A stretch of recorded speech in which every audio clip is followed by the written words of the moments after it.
يا ستي عمتي عينيا بقى، في ايه ده؟ ايدك نظيفه ولا ايه؟ في ايه؟ كل سنة وانت طيب. النهارده مش عيد ميلادي يا حبيبتي، عيد جوازنا. يا دي النيله، وده يتقال له كل سنه وانت طيب؟ قولي الباقي بحياتك، البقاء لله. منين بس كل سنه وانت طيب؟ انا كمان جايبه لك هدية. كمان جايبه لي هديه؟ ايه دي ان شاء الله؟ ساعة. يا نهار اسود ومنيل، بكام دي؟ $1500. ايه كام؟ 1500. 1500.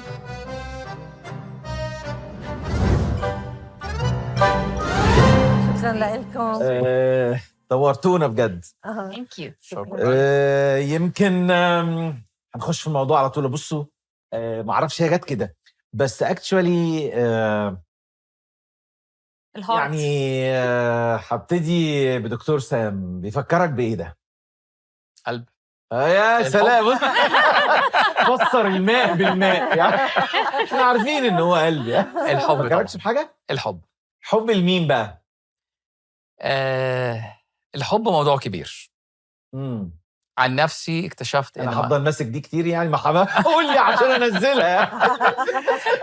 بص، اصلي لسه كنت واخد عنه موضوع. صعب احب حد لو انا ما عرفتش احب نفسي. أوكي. لو انا ما قابلتش حب واستقبلت حب، صعب انا احب حد تاني. يمكن اللي قاله دكتور سام من الحاجات المهمه جدا اللي احنا عايزين بس ندردش فيها النهارده، الفايف لاف لانجويج. ودول 5 لغات الحب. دول من الحاجات اللي اعتقد ان مش ممكن مخلوق يعيش من غير حب. بس هم بقى يعني بما انهم لغات، فانا يعني مش كل واحد عنده الكابابيلتيز ان هو يبقى عنده اللانجوج، يعني عارفها لكن بيقدر يقولها ولا يعبر بيها. ده اللي احنا عايزين نشوفه. يعني منى، يمكن انت من الناس اللي اشتغلت كتير قوي في الميديا و عندك وقت تعبري بال5 لغات دول؟ الاول انت عارفه ال5 اي لغه منهم اصلا؟ لا، عارفه ال5. لا ما تعمليليش كده عشان 5 دول يعني كوبا. لا، هي عشان ببساطه يعني المفروض ان هو اولا مش شرط ان الواحد يكون عنده ال5 لغات. تمام. اهم حاجه قبل اللغات ال5 ايه؟ انه كل واحد يعرف لغه التاني عشان يعرف يتكلم بيها. يعني انا مثلا بحب حاجه معينه. يعني هي اللغات ممكن الكلام الحلو، ممكن الكواليتي تايم، الوقت الحلو مع اللي انت بتحبه. يعني نمسك واحده بس. انت بتعملي ايه في دول؟ يعني مع اولادك بتعملي ايه من دول؟ يعني انا شخصيا مثلا ما يهمنيش الهدايا، ومش بتفرق طب معايا عيني في عينك كده. مش الهدايا. بص يا دكتور سام، كذب علني. لا. عندي 5 اخوات بنات. اكتشفت ان ده مستحيل. الاثنين دول مش ماشيين مع بعض، بنات وما يحبوش هدايا. في حاجه غلط. يمكن انا كان المفروض ما بقاش بنت ولا. المهم لا، هي بجد يعني في فعلا هي الفكره دي. كل واحد بيبقى عنده اللغة اللي بيحبها، اللي المفروض شريك حياته أو الشخص اللي بيحبه يفهمها عنه عشان يسهل التعامل معه. حلو قوي يا منى، ده كلام فبجد جميل. فعلا يعني أنا فعلا لا، أنا بحب اللي يشاركني وقت، واللي مثلا يبقى في كلام حلو. اوكي. فدول حاجتين هم لغتين حلو، روعه. يعني انا شايف يعني ان مش لازم يبقى كل طيب ال5. يعني طبعا مش لازم يبقى كل 5، بس خلينا اقول كده يعني لجاكي، بما انها يعني استاذه في الاكل حتى خنا يا مغذينا. تعتقدي ان الاكل لغه من لغات الحب؟ يعني هل النهارده انت لما بتحبي تقدمي لجوزك حاجه حلوه تقدمي له اكله ولا ايه؟ بتعملي ايه؟ لجوزي، لاولادي، لاصحابي، لجيراني، لكتير عالم بقدم الاكل خصوصا الميدل ايسترن. ايوه. اللي بنطبخه we cook from scratch. كل شيء بنطبخه من الاساس. هذا قد ايه باخذ وقت، قد ايه باخذ effort، قد ايه الواحد بيعمله، معناته بتعمل بمحبه. لما انت بتعطي وقت للشغله هذا حب. اذا انا بدي اجيبها من الفريزر احطها بالمايكروويف، انا ما فرجت.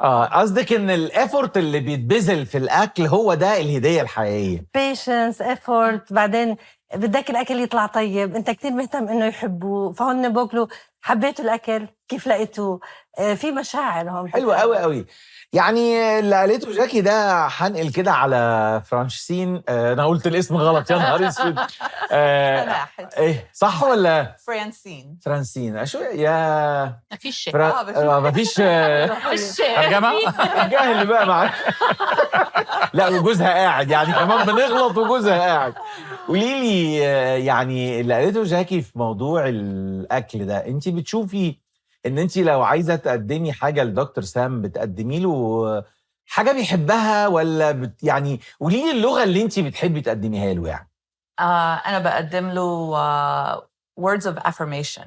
مهم. فبتيجي من ناحية تانية. هو he loves to be uplifted و appreciated ال words of affirmation دي برضو بتديله like push. It builds him up emotionally و mentally و physically.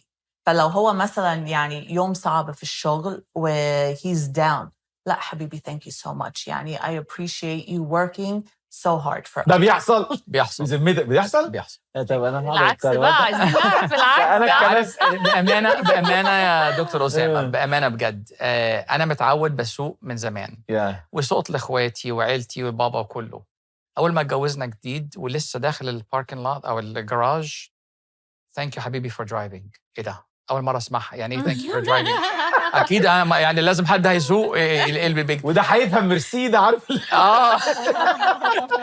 ميرسين أنت سوقت. إيه ده بجد؟ يعني حسستني أنا لا طبعا أكيد.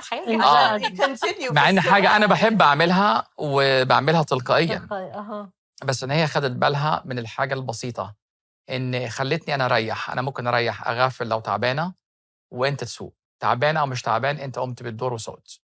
فالحاجات اللمسات الصغيرة دي بتبقى ديتيلز دي بتفرق. ويمكن معرفش برضو قوليلي بيفرق الميدل ايست، يمكن عشان هي هي من اصول عربيه، بس انا طبعا الناس ملاحظه الكلمات المكسره العربي فاحنا عارفين يعني. لكن بتفرق من الزوجه في الميدل ايست عن الزوجه. يمكن دي من الحاجات الواضحه جدا جدا في الناس الاجانب، ان هم بيهتموا بالديتيلز، بالمينينج بتاع الحاجه، مش بفكره بقى قلب الراجل معدته واكله. يعني عندهم ذوق وافكس وفاليوز كده، تحسي الواحد يقول ايه ده، في حد بيعمل كده؟ تفتكري ان ده سبب؟ ممكن، بس أنا I feel like يعني it's a human need. يعني whether it's في مصر أو في الصين أو في أمريكا، إحنا بشر، فإحنا humans we need ال words of affirmation، ال appreciation. كلنا بنشتغل يعني جامد whether في مصر or wherever you are، جوا البيت برا البيت، يعني بنشتغل you know مع العيال مع whatever. فإحنا عايزين نحس بال appreciation ده. I think it doesn't matter ساكنين فين ولا عايشين فين، it's just إحنا كبشر we need. اوكي، يعني من ال 5 love language احنا بنقول الموتيفيشنال ووردز. هل لو جه كده حضرتك مثلا حد قال لك منى معلش احنا مش هنقبضك الشهر ده، بس انتي احسن مذيعة عندنا واحسن حد بيقدم، لا ثانية واحدة. لا هنا دخلت في الموضوع ما بين لا يعني علاقة اللي بيشتغل بان هو بياخد اجر شغله، دي حاجة تانية، مش هياش يعني ملهاش علاقة قوي بلغات الحب، لان انت هنا في الشغل مش الفكرة ان احنا مش بينا علاقة حب في الشغل، حب من نوع تاني، بس بينا عقد عمل. اوكي لا استني، لا منى اثارت نقطة في منتهى الأهمية. ساعات كتير قوي يقول لي يا دكتور سام، برضو بما ان حضرتك يعني في الجزء بتاع السايكولوجي، احنا ساعات كتير قوي في الشغل، وده في مصر كتير قوي في الميدل ايست، يقول لك ايه، هتقول لي كلمة حلوة خد عينيا. يعني فكرة ان انا اروح اشتغل في مكان ما والباكج ما يبقاش حلو قوي، لكن نفسيا ابقى مرتاح، يقول لك احسن ما اقبض مليون جنيه واصرفهم على عيا، يجي لي دايابيتس، يجي لي هايبرتنشن. فكتير قوي من الناس انا بشوفها في الاتش ار كتيره جدا، ان الناس تبقى مرتاحه في ال يعني اللي هي البوزيتيف موتيفيتد كالتشر، يبقى بيئه ايجابيه كده، فالواحد فده ممكن اتغاضى عنه عن الفلوس. هل ده ممكن يحصل؟ مراتي مش عشان مراتي بس هي جابتها في الجون. ال5 love languages بيرتبطوا جدا جدا مع الاحتياجات. ده الهيومن نيدز. من ضمن الهيومن نيدز ان انا I want to be compensated. عملت شغل محتاج رد فعله. صح تحبني وتديني وجميل جدا طبطب عليا واديني للصبح، بس في احتياج تاني برضو لازم ادفع المورجج، لازم ادفع البيلز. لكن انت برضو جميل صح جدا. باكتشفنا في احصائيات كتيره جدا ان الانسان ممكن يضحي بشغله بتدفع اكتر بالظبط، وممكن تكون اقرب لبيته. يعني ممكن الواحد انسان يسوق مده ابعد ويقبض اكتر بس علشان دول حابينه ومقدرينه وراحه البال. فالاحتياج بتاعي انا اكتر ايه؟ ما دام الاحتياج الاولاني اللي هو المادي متسدد، عندي احتياجات تانية محتاج اسددها، اللي هي الايه؟ الاحترام، المحبه، الشعور بالامان في الشغل، التقدير، كلمه شكرا. اعتقد مازلو فكره ان احنا برافو عليك، الفسيولوجيكال نيدز وبعدين السيفتي وبعدين اللاف وبعدين يعني التدرج لازم يبتدي الاول بالفسيولوجيكال نيدز. انا لازم الاقي، انا لما اروح اتقدم لعروسه لازم يكون عندي البيسكس. لا اكل، ابوها اول كلمه هيقولها لي عندك سكن؟ في حته انا هتناموا فين يا حبيبي وهتاكلها ايه؟ هتاكل فول وطعميه ولا؟ هو كده بالظبط. يمكن دي من النقط المهمه جدا. طب يعني تعالوا ننقل، انا مش هنطق الاسم تاني عشان ما اعوقش. اكتبي يافطه وعليها. ايوه لسه كان قبل الهوا بتقول لي، قبل البروجرام بتقول لي دايما يقولها فرانسيس، فانا خليني في فرانسيس. لا بليز، لا خلينا نكمل. خليني اقول لك برضو من الحاجات المهمه قوي في يعني تاني نقطه، فكره ان احنا نتعامل بالفيزيكال تاتش او اللغه الثانيه اللي هي النون فيربال كوميونيكيشن. ان احنا الفيربال طب مش قادرين عليه، يعني قولي الراجل الشرقي ما بيعرفش يعبر قوي عن حبه، لكن حاجه سهله مش هتخسرنا اي حاجه اللي هي النون فيربال. الفيزيكال تاتش ان انا ايه المانع ان انا وانا خارج كده اخد مراتي في حضني اطبطب عليها؟ مش عيب على فكره ان انت تبوسها، يعني مش كده ولا ايه؟ عيب؟ معلش لا مش عيب خالص. طيب الفكره ان احنا مش عارفين. اوكي، احنا عارفين وراكبين دماغنا علشان سبب المينينج اللي احنا بنحط اتاتش. يعني لو انا طبطبت كتير يبقى انا ايه؟ عاوز حاجه. يا اما بتحايل، يا اما انا يعني احنا we attach meaning بطبيعتنا كبشر. we attach meaning to everything. حلو قوي قوي الجمله دي يا دكتور سام. عشان كده يعني تهيالي يا جاكي ان يعني يوم ما تقولي لجوزك يا حبيبي بحبك مش عارف ايه، هيقول لك عايزه كام؟ عايزه ايه؟ مش عايزه ايه وكام بالظبط. او ايه بقى لما يجي العكس، يعني يطبطب عليكي بقى ويقول لك يا حبيبتي، تقولي عايز تاكل ايه النهارده؟ عايز ايه؟ في الاخر الجيل الجديد عندهم لغه كده يقول لك هات من الاخر. يعني احنا في مصر يقول لك ايه؟ انجز عايز ايه؟ يعني لان المينينج بقى مفهومه مختلف يعني. وده اعتقد يا منى من الحاجات اللي ممكن جدا توصليها للمشاهد حتى لو هي مش فيربال، نون فيربال. يعني البادي لانجوج، يعني احنا دايما لما بنتكلم عن الكوميونيكيشن، طبعا الدكتور سام هيبقى عارف ده 100%، احنا بنقول في 7% ووردز كلمات، وفي 38 توناليتي، وفي 55 بادي لانجوج لغه الجسد. فانت كمذيعه في التلفزيون لغه الجسد كتير قوي مذيعين بشوفهم ما عندهمش لغه الجسد سينكرونايزد مع اللي بيقولوه. ده صحيح. فيعني هل انت بتشوفي ان دي يا منى انت بتطبقيها وانت مثلا بتقري نشر حاجه، خبر ما، بتهتمي بده ولا بيبقى طبعا ما ينفعش مثلا ان انت هتقرا خبر حزين او خبر حد توفى وهتبقى بتضحك او وشك بيبتسم؟ يعني طبيعي لازم يكون في هي طبعا بتبقى الفيشيال اكسبريشنز اكتر، يعني اللي هي لغه الوجه يعني، والعين والحركه بتاعه الوش نفسها لازم تبقى ماتش مع اللي انا بقوله. عايز اقول لكم يعني واخر حاجه ونطلع بقى نهدي جو شويه، نسمع حاجه حلوه عشان اللغه الثالثه محتاجه شويه مزيكا. عندنا يمكن من الحاجات دكتور سام في الاتش ار دايما نتكلم على الفور جولدن بوينتس، الاربع نقاط الذهبيه. نمبر 1 listen carefully، مش listen بس، لا listen carefully، اسمع كويس قوي.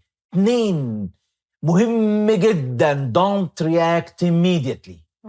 يعني بلاش الرياكشنات، بابا شربت سجاير، ايه يا عم ايه في ايه. 3 analyze، يعني خد دقيقة كده حلل الموضوع في دماغك. 4 ودي من اكتر الحاجات المريحة، smile. بس طبعا عشان في different types of smile طبعا، مش الضحكة السخرية، لا اللي هي بشاشة. 4 اعمل بقى اي حاجة عايز تعمل solution، اعمل رياكشن. هنعمل رياكشن دلوقتي وهنطلع نسمع أغنية وصوت رائع جدا، خليه مفاجأة، لما نرجع هنسمعه.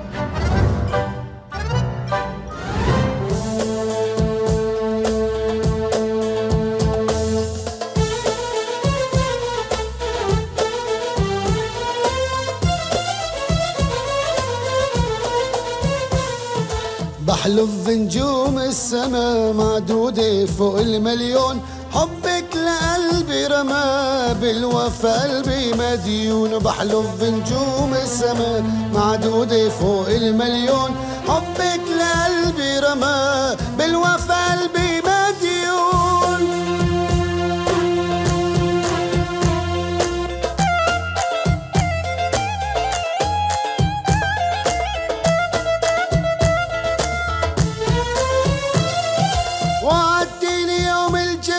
سويت الجمع ايدي، حطيت لصورتك شمع، شعلت الشمع بايدي. وعدتيني يوم الجمع، سويت الجمع ايدي، حطيت لصورتك شمع، شعلت الشمع بايدي. نزلت من عين الدمعة يوم الجمعة ما جيتي، نزلت من عين الدمعة يوم الجمعة ما جيتي. جرحت القلب المجنون، بحلف بنجوم السما معدودة فوق 1,000,000، حبك لقلبي رمى بالوفا قلبي مديون.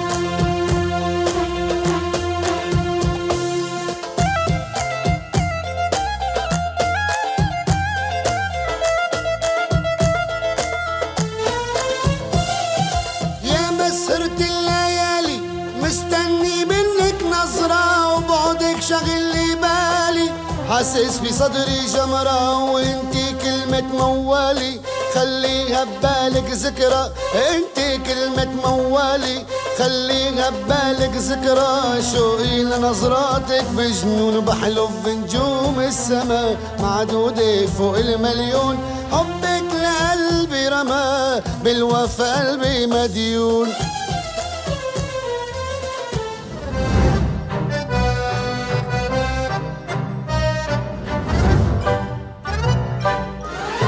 يعني بعد النجوم السما احنا ساعات يقول لك ايه، بنعد النجوم في عز الظهر. ساعات يقول لك هخليك تعد النجوم في عز الظهر.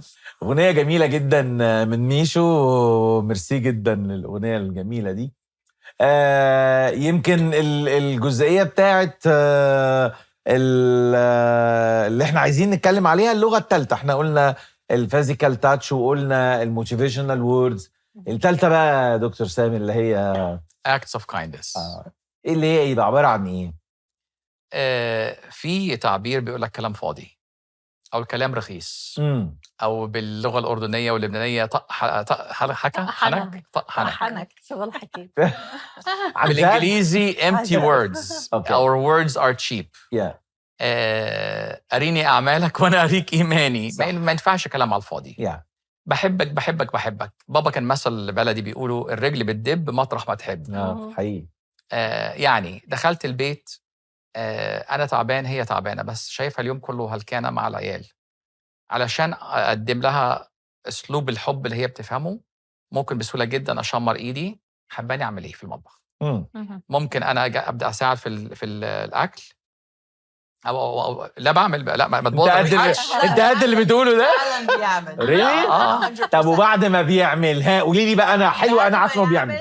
ايوه، يقعد مع العيال. لو انا لا استني، انا مش ده قصدي. بعد ما يدخل ويعمل ويزروط المطبخ ويبهدل لك الدنيا، لا. تعملي ايه؟ لا بس دي النقطه، مش بيزروت ولا بيبهدل، هو مش بيساعد. عارفة، نضيف هو نضيف. مش your typical guy، هو منظم ونضيف وorganized كل حاجة. يعني انت يا جاكي لو جوزك دخل وانت ست بتعرضي على الطبيخ وحب يعمل اكله وحضرتك انت طبعا لما بتطبخي بتوضبي وتشيلي من ده وعكلك الدنيا ولخبط لك الاطباق، هتقولي له شكرا ولا هتقولي له اياك تعبت بالمطبخ؟ بلاش. بناقص. He has his own way. Every one of us. Yeah. يعني أنا I have my own way of organizing things. So I leave the kitchen for him. Do whatever you like to do. Just make sure when I come back, you see like when I cook, when I clean, how you see it. يبقى قبل ما نعرف لغة الحب اللي احنا بنتعامل معاه، نفهم لغة الحب بتاعتنا احنا كمان. اوكي. الاتنين are just as important. هما الاتنين اهميتهم اكتر. دي لغة الحب بتاعي، انا عاوز حد يكلمني، دي لغة الحب بتاعها. انا مش هقدر اكلمك انت بلغة الحب بتاعك، او لو انا حبيت اساعد مش هساعد بالاسلوب اللي انت بتعمليه بالظبط. لكن nonetheless بغض النظر انا ايه هدفي، قلبي كله جاي اعمل ايه عشان اساعد. حلو ده قوي. بس برافو عليك، لو انا دخلت حاولت اساعد، لا حبيبي سيب مرة 2 مش هساعد، خلاص مش هساعد. ونفس الحكاية مع العيال، لو عملنا كده مع عيالنا هيقولوا طيب أساعدك ليه؟ why؟ يعني أنت you don't appreciate us، خلاص أنت you do it by yourself. فلازم be so careful, super careful، نمسك لساننا و just to realize okay they want to help، يعني كل حاجة بالمحبة explain to them. مش سهلة by the way. طبعا. لأن أول مرة حبوا يتعلموا يطبخوا معانا، ما اقدرش اقول لك المطبخ حصل له ايه. هنا عيالك عملوا بقى، قولي لي بس يعني اصل انا لغايه دلوقتي عايزه اقول لك لغايه دلوقتي بيخشوا يدهولوا الدنيا. بتسيبيهم؟ طيب بتسيبيهم؟ بسيبهم طبعا.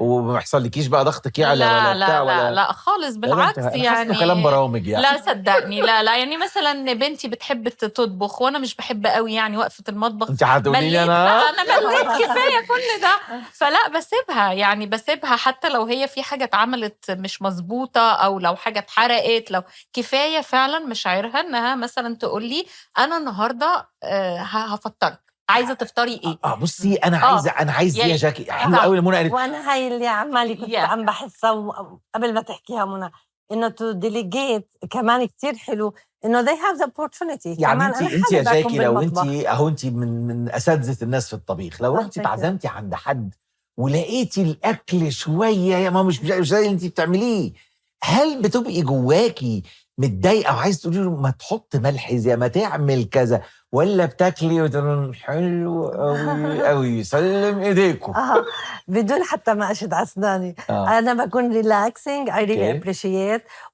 I like to try like different flavors, different tastes from different countries.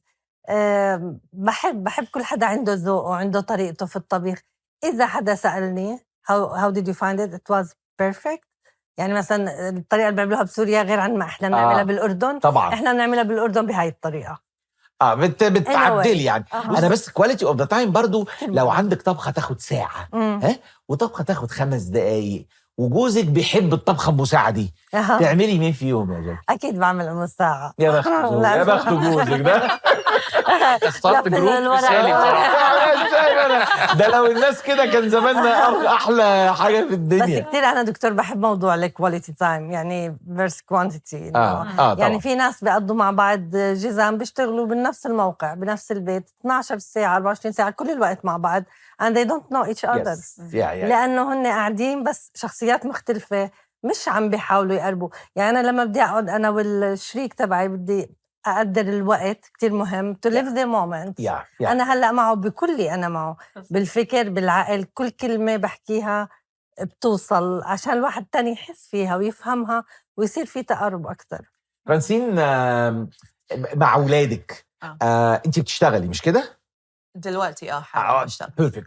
هل لو أنت كنت قاعدة في البيت كان تربيتك لأولادك مع طول الوقت أفضل ولا وأنت بتشتغلي أفضل؟ Good question. أنا حاسة إن لما كنت قاعدة في البيت أفضل.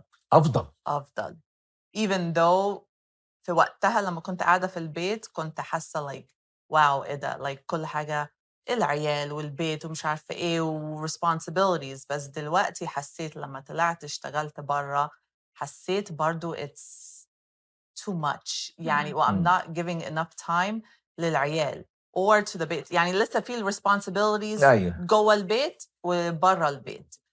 فالquality time في مثل بالإنجليزي it says love equals T-I-M-E or LOVE LOVE equals TIME time. التايم ده ايه؟ it's the quality time. اقعد معاهم اشرح لهم الهومورك، اساعدهم في الهومورك، يشوفوا that I'm interested in their day. حصل ايه at school, everything is good. لو في حاجة مضايقاكم like يعني بصي انا موافق على ده، بس دكتور سام قول لي هل هي يعني انت قصدك ان يعني انا كان قصدي مش بطول المدة، يعني مش باللونج تايم. not a long time but it's the quality like they see هو ده اللي انا قصدي عليه بقى، ان that ساعات بابا يقعد مع العيال او ماما في 5 minutes خليهم اسعد عيال في الدنيا، وفي اب يقعد مع العيال ساعة لان بابا كواليتي بتاعت التايم بتاعته هو ما يرضاش ينيم بابا زعلان، لكن ماما احنا طول النهار بننكب في بعض بقى.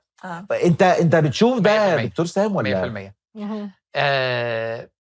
النقطة اللي الدكتور أسامة وجميلة جدا إن كتير قوي بنقول إحنا أصلي ما عنديش وقت. العكاز الأولاني اللي بنعتمد عليه أصلي بشتغل ويا دكتور وأنت فاهم وأنت عارف والظروف هعمل إيه. مش بالوقت، كلنا معانا 24 ساعة كلنا عندنا مسؤولياتنا، بس هل أنت بتحط في الوقت دون هعمل فيه إيه؟ داخل مديله أهمية. عشان كده دايما نقول time equal ايه؟ المفروض غير لا equal ايه؟ ماني لا دي حاجة بس دي حاجة سهلة. time لا مش قصدي فوكس. احنا حياتنا عبارة عن شوية وقت ومش بمزاجنا. انا بشبهها بحد موزع علينا ورق.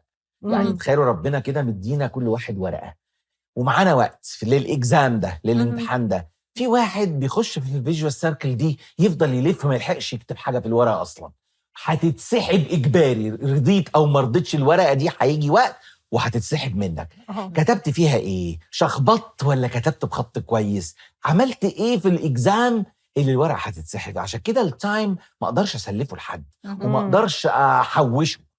That's why time equal life. عشان وقتنا لا احنا معانا وقت كتير وهنطبخ وهناكل وهنسمع هنا تاني، بس هناخد آخر واحدة في الخمسة.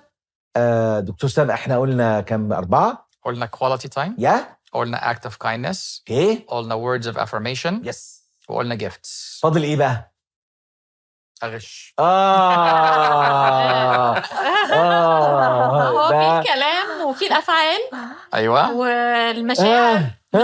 أقول أنا واخد الجايزة الثالثة ولا إيه؟ physical touch. إحنا قلناها يبقى خلصناهم. شفت بقى؟ شو عشان كده إحنا خلصناهم مع بعض. لا بس الهدايا ما قلناهاش كويس عشان خلي بالك أنا قلت في الأول إن أنا مش بحب الهدايا وأنتوا كلكم استغربتوا.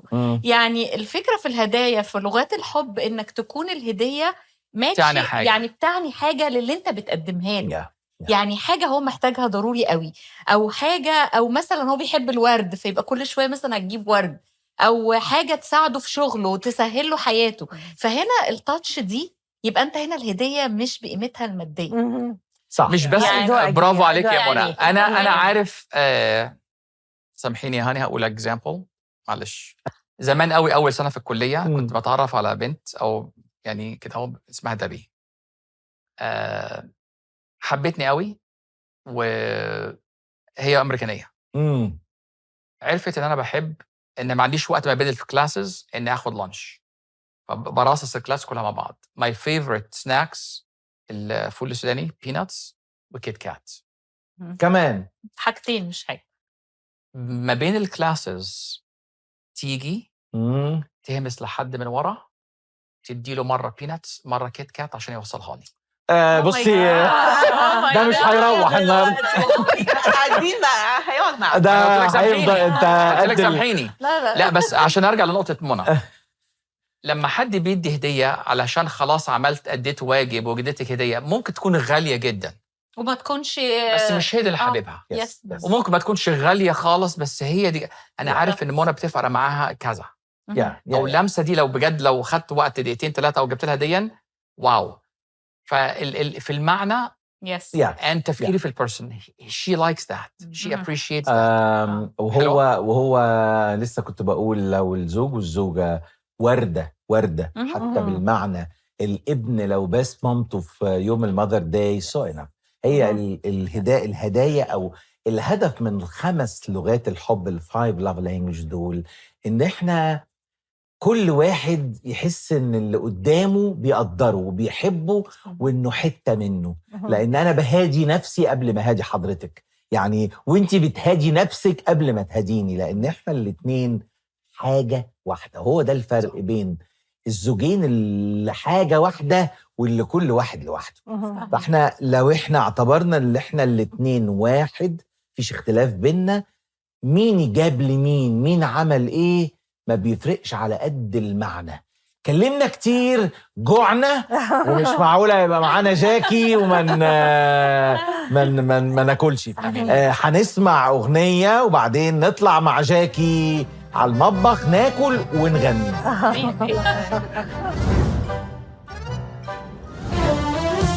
عنك انت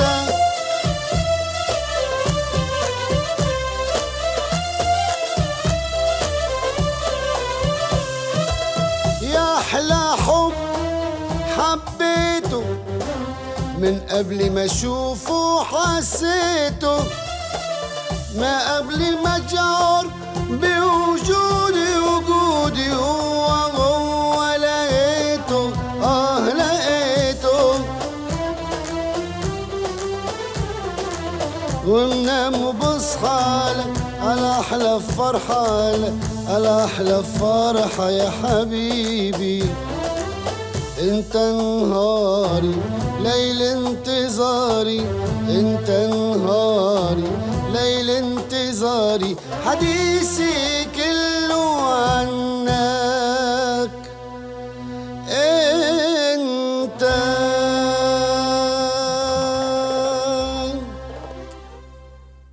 بصراحة ميشو يعني أكتر من رائع، وصوت جميل وعزف جميل. ومن الأغنية الجميلة دي هنطلع على جاكي والمطبخ وهتاكلوا أكل يعني حاسبوا على صوابعكم. ميشو هتيجي معانا على المطبخ عشان نغني وناكل أكل جاكي الجميل. اتفضلوا. اتفضل يا دكتور سامي، اتفضل.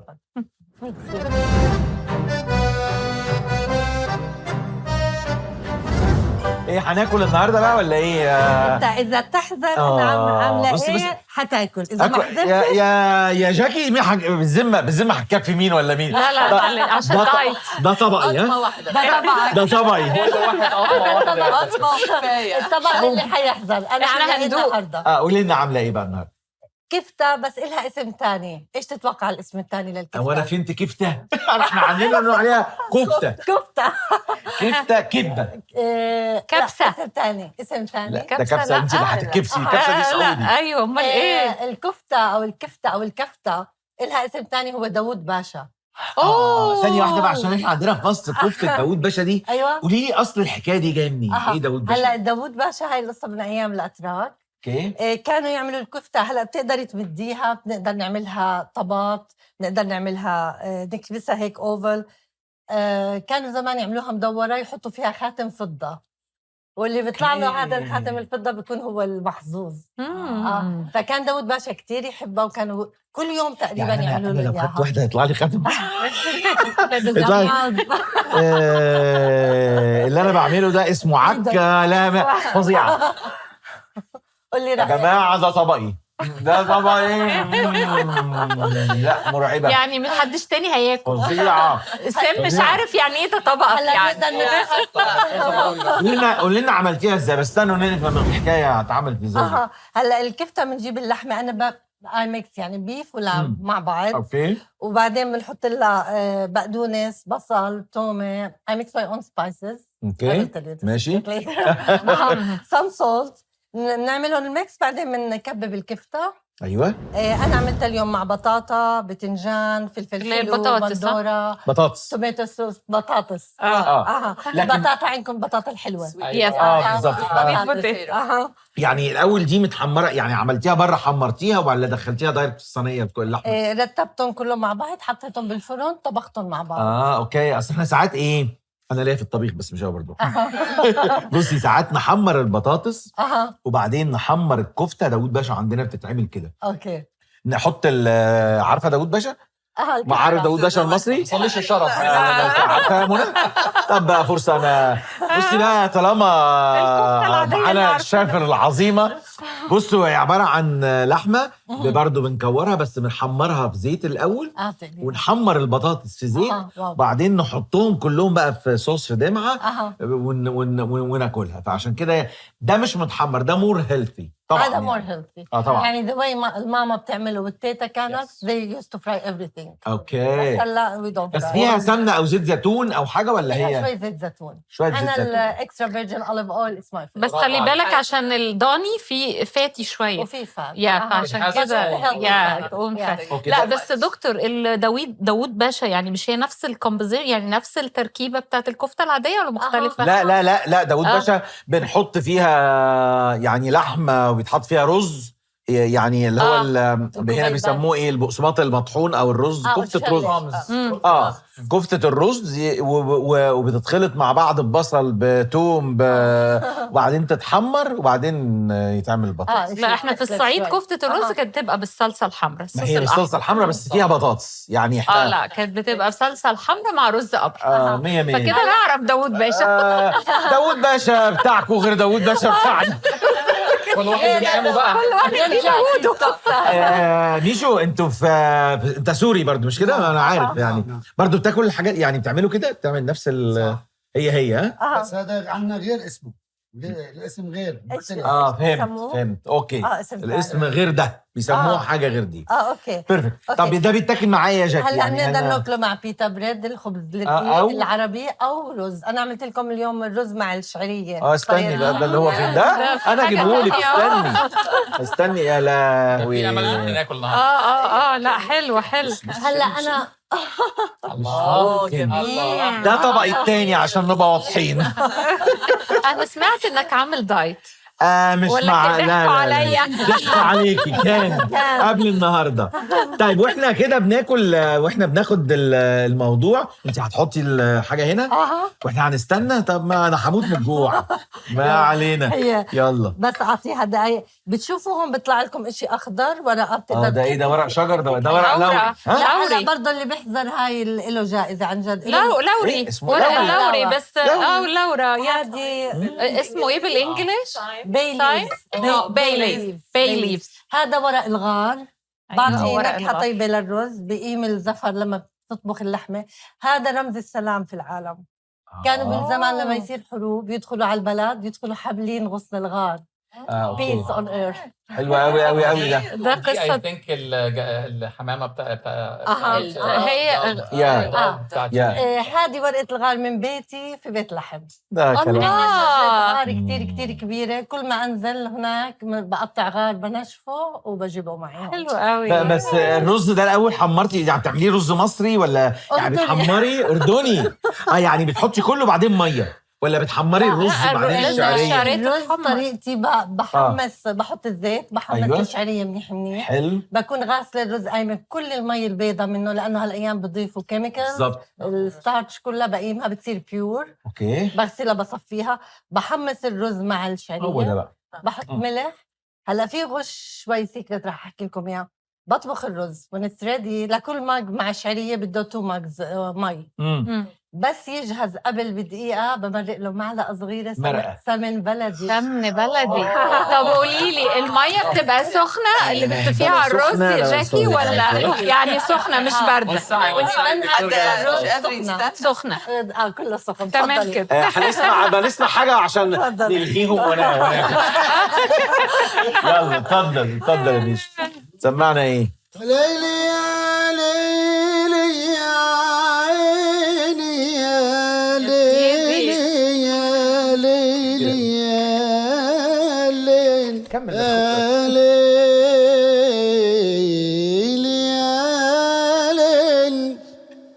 يا عيني يا ليلي يا ليلي يا ليل. الله. يا اسمر اللون يا اسمر اللون علشانك نشف دمي، وعيونك السود نستني حليب امي يا حبيبي. يا اسمر اللون علشانك نشف دمي، وعيونك السود نستني حليب امي، وان كان شفايفك عسل لأطفه على تمي، واخدك بالحلال واسمي ابوك عمي يا حبيبي. الله الله الله حلوة الله على الاكل. بقى كده. لا طب خلي لازم ياكل بقى. الله الله الله لا ده قاعده. يا ليلي يا ليلي يا ليل، أنا في سبيل الله ما صنع الهوى، بليت بداء ليس يشفيه الدواء، رماني غزال أهيف بجماله، فجارت سهام القتل من جانب الدواء حبيبي. الله لا كفايه كده بقى عشان هناكل اكتر. ممكن اغير لك لا طبق؟ هو بقى كمان لا لا ده انت تستاهل الطبق كله. هات طبق كميشة. هات طبقك. يعني تسلم ايديكي. واو. الله يا جاكي الاكل روعه روعه روعه. لا يلا كلي مش هتلاقي لو ما اكلتيش دلوقتي. بصوا مفيش احلى من كده. سلم ايديك يا جاكي بجد اكتر من رائعه. الاكل روعه والغنى اروع. مفيش احلى من كده ننهي بيه حلقتنا النهارده. ده كفتي بال ايه اسمها ايه؟ كفتي وبطاطا. كفتي ببطاطا. كفتة بالخضار. يا ومعاها ميشو مع اللحمه والبطاطا. ألف هنا الف هنا ليك. صحة وهنا. شكرا.